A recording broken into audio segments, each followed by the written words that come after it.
If there was a missing piece of information that is costing you money now, or could cost you money in the future, when would you want to find out about it? Ideally, you would want to learn about it right now. It's best to learn these critical facts before you make any financial decisions, because not knowing could have profound effects on your financial future. One of the best ways to make money is to avoid losing it in the first place. So we focus on all the missing facts to keep your money from falling through the cracks, and we engineer tax strategies to reduce burdens on your income. Welcome to the Roadmap to Retirement podcast with Ken New from Pinnacle Financial Wealth Management. As a fiduciary advisor, Ken focuses on creating individualized, holistic plans rather than cookie-cutter portfolios. Listen in as Ken and his guest experts explore key retirement and tax strategies that every pre-retiree should consider to reach their pinnacle. Now, onto the show. A roadmap to retirement would be a wonderful thing, and it does exist right here with Ken New. This is his podcast where he will share his more than 20 years of experience in financial planning and wealth management. I'm Patrice Sikora. And in this inaugural episode, we will learn all about Ken from Ken. So, hey, Ken, I'm really looking forward to this podcast and your thought leadership. But before we get there, you've got to tell me about you. What was your road to financial planning? Patrice, I'm super happy to be here. This is my first podcasting, and I'm really excited to do it. I'm really excited to talk about myself, my practice, but a little bit of background about me. I was born and raised in Montana, the oldest of five. And I can always remember growing up as the oldest after my mother and father got divorced that, shucks, I'm stuck taking care of my brothers and sisters. And this is kind of a tough thing. And it was one of my first profound moments, I think, that I thought was pain at the time. And it really positioned me for where I evolved in life. I got through high school and wanted to go on to play baseball. I thought that would be a lot of fun to do. And I get a baseball scholarship. I was going to go to college after I graduated. And guess what? Over the summer, they canceled the program. Oh. So there that happened. So I said, well, I'm going to put myself through college. And I went about doing that. And $1.65 an hour back in those days. So my first summer after the freshman year, I was like, I'm trying to make it on $1.65 an hour, make enough money to get through college. And that wasn't happening. So I had an opportunity to go to Alaska. Now this is from Montana to Alaska, right? I was going to Montana State University in the great state of Montana, the big sky country. And so I had an opportunity to hop a truck. Trucker was heading up to Anchorage and going to drop some supplies up there. So I could hop that truck, get up there and work on the Trans-Alaska Pipeline. Now, we're going back to the late 1970s here. And that's when they opened up and they were going to build the Trans-Alaska Pipeline from Prudhoe Bay above the Arctic Circle down to the Seward Peninsula, and then drop the oil and then send it on down. So that was paying $10 an hour. So I did the math. Whoa. And I said, way better opportunity going up there to Anchorage, Alaska, work the summer, make big bucks, come back down, and I'd have a fighting chance to get through my next year. So, but what were you doing? What were you going to do for $10 an hour? So all I had to do was laborer's work. And I was a farm boy. So early to bed, early to rise, right? You get up and work all day, work real hard, sun goes down. That's when you get to go home. I thought this is going to be easy schmeezy. I'm just going to go up there and make some money and come back and put myself through the second year. What was interesting about that is I got up to Anchorage and I loved it. This is a great state. I was there in June, July, and August. And the sun doesn't go down in the summertime. Literally, the longest day is the sun probably down a little bit of a hue for a couple hours or so, then it's back up again. So an amazing experience. I decided to stay. So my summer vacation to Anchorage, Alaska to make some money ended up being 10 years. What happened to school? So I then decided, well, I'll just do some classes at Anchorage Community College. So again, over that 10-year period, I went to school a little bit, worked a lot, found out that the winters were hard. Not only cold, which I experienced in Montana, but it was also dark all the time. Mm. What was sunny all the time in the summer was dark all the time in the winter. Not so much fun. I made it through the first year. A couple years later, met my wife, Linda. Linda and I were married in Anchorage, Alaska in 1983. And I'm happy to say we're still married today. Congratulations. Thank you. Yes. And so we stayed there in Alaska until 1988 and then decided we were going to get out of Alaska. Now, what had happened in the interim is that I had an opportunity to grow a restaurant chain with a couple of partners called Seafood Restaurants of Alaska. It was a Skipper's Seafood and Chowder House chain. And what's interesting about that is that when I got to Anchorage, it was about 40, 50,000 people. By the time I left, it had grown to 250,000 people. Oh, my.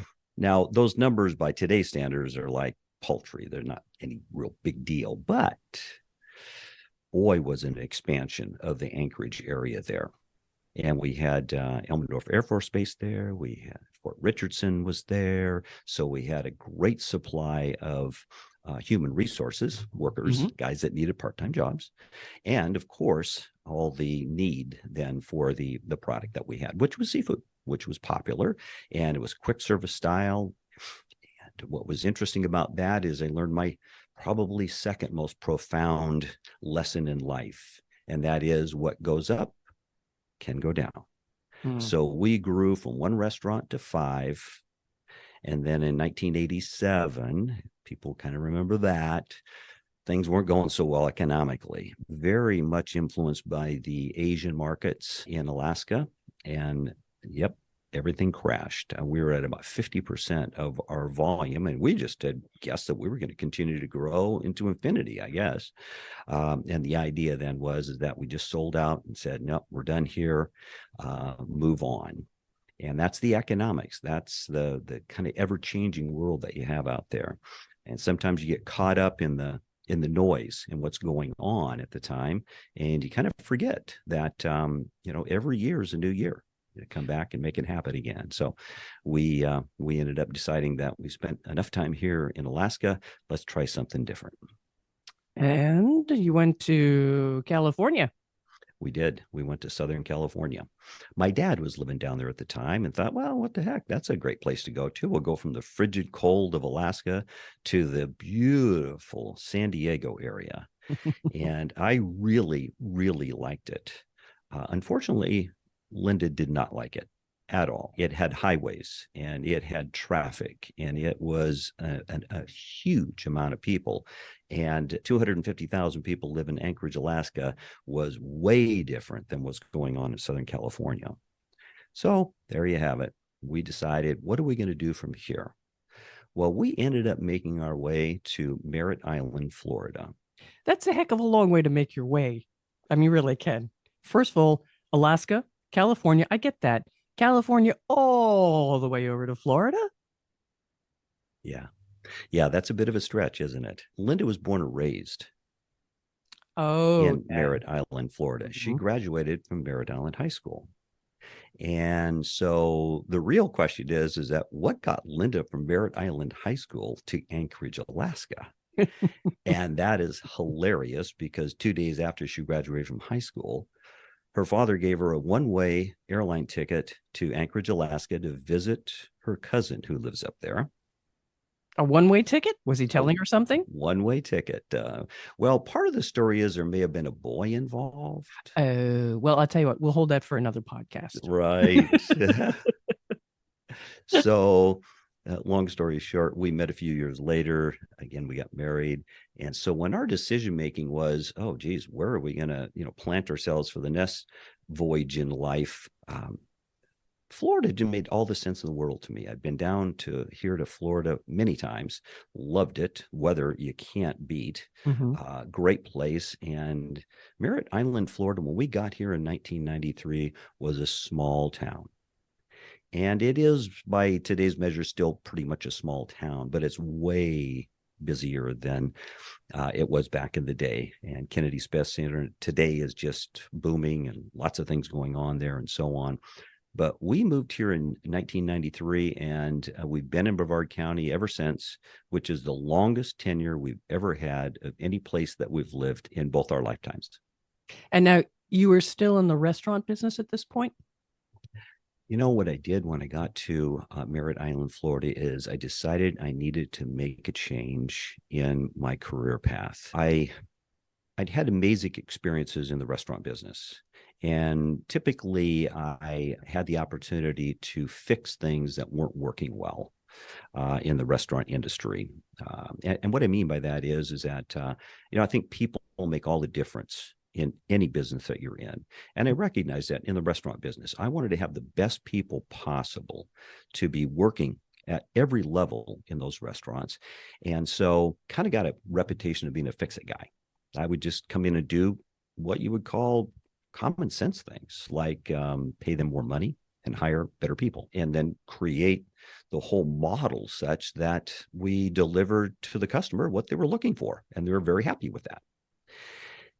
However, to do that was 7 days a week, 24 hours a day, 365 days a year. I mean, literally, we had maybe Christmas off and a Thanksgiving day off. But other than that, it was always, all the time, intense type work if you want to have that kind of success. And so I decided I really wanted to do something different and get out of the industry. Fortunately, the John Hancock, a large life insurance company, was doing some hiring here in the Brevard County area. They wanted to put in place a new office. And fortunately, Linda's best friend from high school was part of the decision makers at the John Hancock. Didn't know that when I applied for the work, but found that out afterwards. So I had an opportunity to start with the company, got on board, got into sales management with my sales background, and I was the 13th ranked sales manager for the John Hancock in my third year with the company. And what that got me is a pink slip. Yeah. When the company demutualized. And that whole process is just a simple one. They decided they wanted to go from being a mutual company owned by policyholders to a stock company that sold their stock on Wall Street. So therefore, employees like myself were not needed. And they were very good about it. We got compensated properly and so on. But there was my third profound moment, is big companies can tell you when they want you and when they don't want you. And it's, as they say, not personal. It's business. It's just business. Yeah. So then I went into private practice and founded Pinnacle Financial Network that has evolved to Pinnacle Financial Wealth Management. I did that in 1997, and I am still in practice, still in Merritt Island, 26 years later.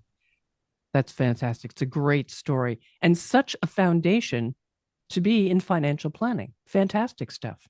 But what makes you different? There are financial planners up and down Main Street. What makes you different? What do you do for your clients? I'll go back to one of the points that I made a little bit earlier. And I'm a people person. And I think every facet of life has to do with your relationships with people. And I just love when people are happy, and it makes me sad when they're not. And, it sounds very plain vanilla, but the idea behind being successful in any kind of business is to be a people person. So very often I get feedback from people about other financial firms. And I don't really know that I've got intimate knowledge about why I'm different than other people, as much as what I hear is the big firms are maybe not as people oriented, that you're more of a number. I hear that a bit. Certainly farthest from the truth with my firm. I consider myself really a person who is a force for good. Mm-hmm. And what I mean by that is that a force for good, meaning that I want to do the very best at what I do for my clients. And I think that requires energy and enthusiasm. I think it really requires the idea that you need to be able to show up just like you do for your family. You got to show up every day and put your best foot forward. And I think family is the way I look at the people, our clients, because I think they're just an extension of my family. And reading some of the things you've written, I found to be very fascinating because education of the clients is important to you as well. Mhm. Tell me about that. Yeah, absolutely. I think it's part of understanding why we may be a good fit for a certain client or a prospect, someone who's been referred. We consistently hear from those family and friends and associates of our clients. And part of that is helping them to understand what is not understandable about the financial services world. We constantly hear the jargon. And at the end of the day, what clients want is to know that you are there for them, first and foremost, that there is a relationship, and that relationship begins with helping them to understand why you say the things you do, why you make the recommendations that you do, and demonstrate that, succinctly demonstrate that. And I think, part of making that happen is that you want to keep up with the ever-changing world of finance. And it is day to day. But when I look at the last 20 years, there have been 3 or 4 very profound circumstances that have happened to our industry over that period of time. And, I'd love to be able to get that into future podcasts and really help folks to understand that. But the question of education really is an ongoing repeat. As they say, the mother of all learning is repetition, repetition, repetition. And so I just find different ways to be able to explain the same thing from a different vantage point, simply because I think that, we're all human beings. And as a human being, sometimes you're listening to something, but you're not really understanding it. True. You're listening, but you're not hearing. Yeah, good way to put it. Yeah, I think that's so relevant. And so I think that is something that I constantly remain aware of, that maybe other industries don't, other folks in this industry don't. We definitely are looking at overall financial strategy versus what companies tell us that we should do for our clients, cookie cutter type approaches. What's the favorite thing for you when you're working with retirees and pre-retirees? What do you like the most?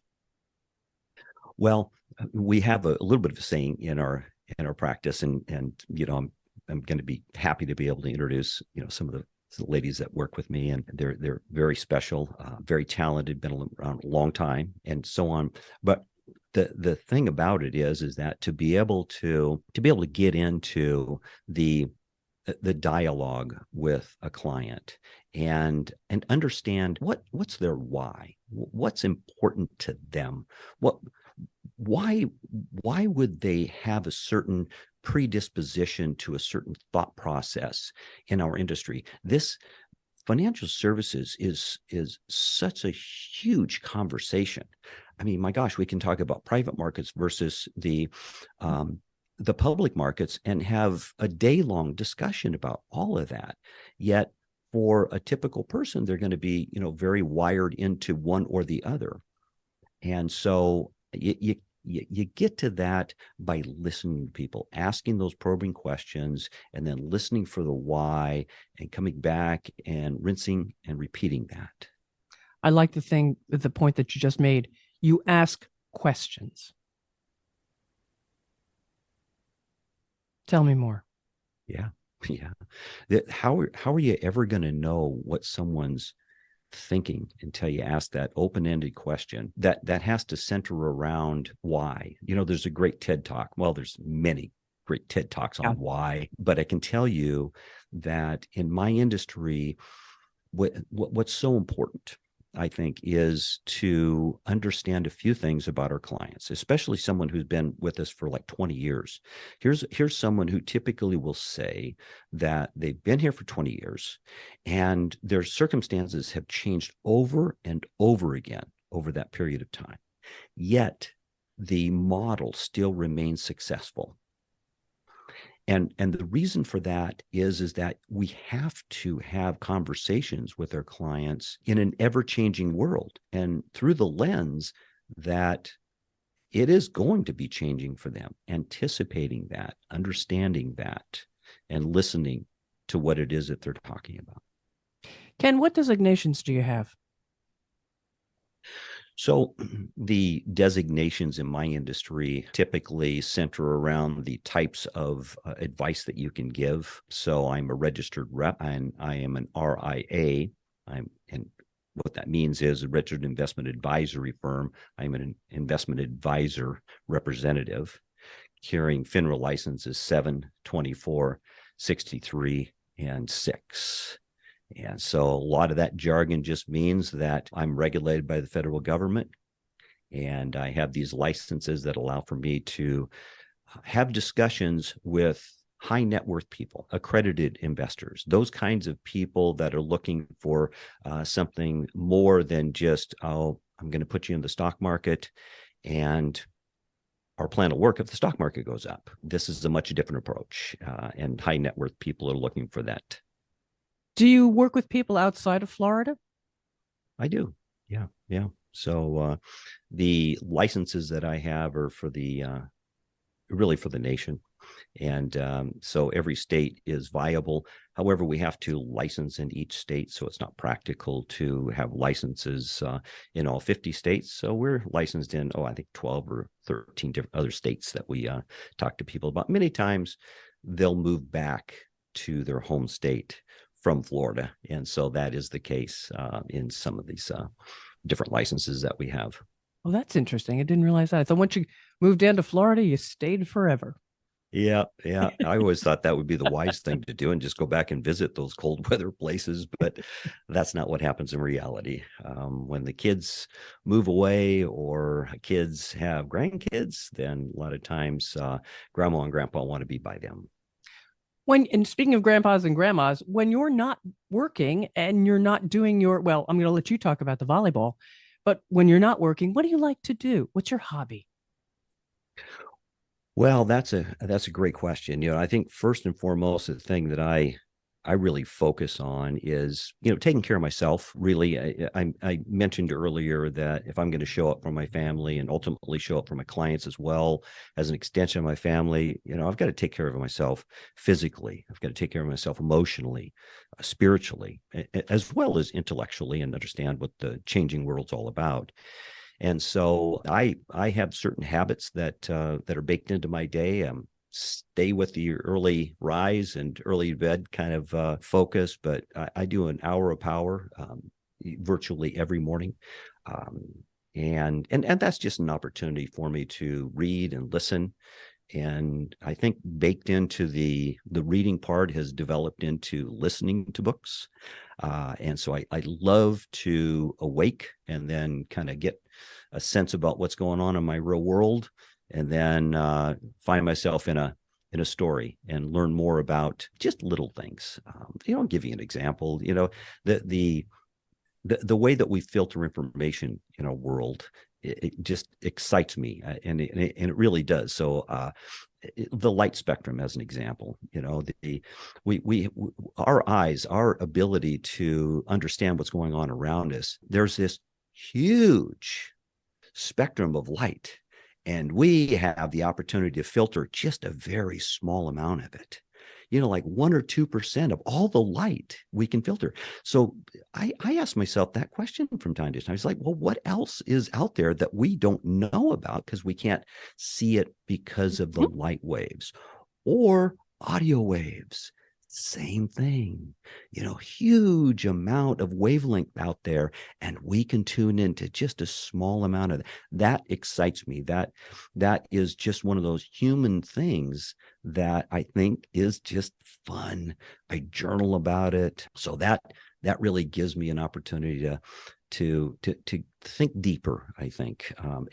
And it is probably more of a lifelong journey for me that those things interest me. As a side note, you mentioned the volleyball, but I do this thing called hot yoga on the physical side. And it's so yoga is either, people either like it or don't like it. But when you do it in a hot room, heated to 104 degrees, I find that it is very relaxing.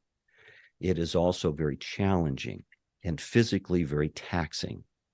And so I do it because of those kinds of things. I've done and continue to do this thing called P90X, which is it's a weightlifting kind of program done by Tony Horton years ago, and I kind of followed through on it and kind of stay with it. But it is also another one of those where it just really challenges your psychological ability to overcome an obstacle. And so there are a couple of examples of what I like to do when I'm not at work, so to speak, when I'm not focusing on taking care of clients. A couple of zany things that I've done. I get asked this from time to time, so I'll throw them out there, and I would never do them again. I did them once, and that was good, but I've walked on hot coals, and and survived it, and without burning, my feet. And so that was really an obstacle. That was one of those overcoming that psychological fear. And I also did the drive on the road to Hana in Hawaii. So anybody who's been to Hawaii and knows about the road to Hana, it is a single lane road that hugs the side of a mountain. Oh, dandy. And it only allows one car at a time. So when you go around a blind corner, you are literally many times going to be faced with another vehicle. And one of you has to back up to get to a pullout where one can get by the other. Now, of course, the ocean is down. That's your nemesis. There. I would never do that again. How long did it take? Oh, How long is hours. this road? Hours. So you're clenching the steering wheel, white knuckled, for hours. Right. So I'm on the left-hand side. So thankfully, I had the look down at the ocean. My wife was on the passenger side, so all she had to do was focus on the mountain and praying. I'm sure a lot of praying. Oh, amazing experience. Would never do it again, but love to claim to fame the driving the road to Hana in Hawaii. And just think how much closer that brought the two of you. Almost drove us apart too. She didn't like it much at all. We didn't know what we were getting into. We just didn't know road to Hana didn't mean anything to us, and we didn't do any research. We just said, okay, let's go do this. Got to be a fun ride. Well, it was crazy. But you did it, as you said. We did it and survived it. All right. Now, we're going to wrap this up pretty soon. I'm going to ask you how people can reach you. But before we do that, why are you doing a podcast? Why did you decide to do this format? That's a great question. Doing a podcast is fun. I mean, I just perceive it to be fun, and I want my life to be fun. All right. So anything I do, fun has to be showing up. And it's a great way, I think, to address the way people learn about us in today's world. I mean, we can put out white papers and say, hey, read this, and a variety of that kind of thing. But if they're able to just give a listen, and it's in any way interesting, then I think it captures the audience that we're looking for, and we're just trying to get our message out. I think what we do is really special. I think it's something that many people should learn about and understand. And so I think the podcast is just a natural way to do it and have some fun. It's going to be fun. Absolutely. And we will learn in the next episode about the team you were talking about before that works with you. But before we get to the next episode, we've got to wrap this one up. And I'm going to ask you, how can people reach you? Well, the easiest way, of course, is on our website or by making a phone call to our office. And both are very viable. And so the phone number is 321-454-3623. That's answered live. I know this is a world sometimes where when live people are not available, but yes, that is answered live by Jenny Giroux, and we'll meet her in the next episode. And so she is very skilled, very people-oriented, as you might guess. Our entire staff cares a lot about people. So that is a great way to contact our office and schedule, just a quick phone call or whatever the case may be there. And then, of course, our website is also available, and that is Pinnacle Financial Wealth, MGMT.com. Ken, thank you so much. And listeners, follow this podcast to make sure you don't miss any episode of Roadmap to Retirement. Be sure to share with friends and colleagues too. They'll appreciate it, I betcha. Thanks for being with us. Thank you for listening to the Roadmap to Retirement podcast. Click the follow button to be notified when new episodes become available. Visit our website at www.pinnaclefinancialwealthmgmt.com or give us a call at 321-454-3623. Securities offered through Center Street Securities, Inc., CSS, a registered broker-dealer and member of FINRA and SIPC. Investment advisory services offered through Center Street Securities Advisors, CSA, a SEC-registered investment advisor. Pinnacle Financial Wealth Management, CSS, and CSA are independent entities. Discussions are meant to be general in nature and may not be suitable for all investors. Please consult a tax professional regarding any tax implications.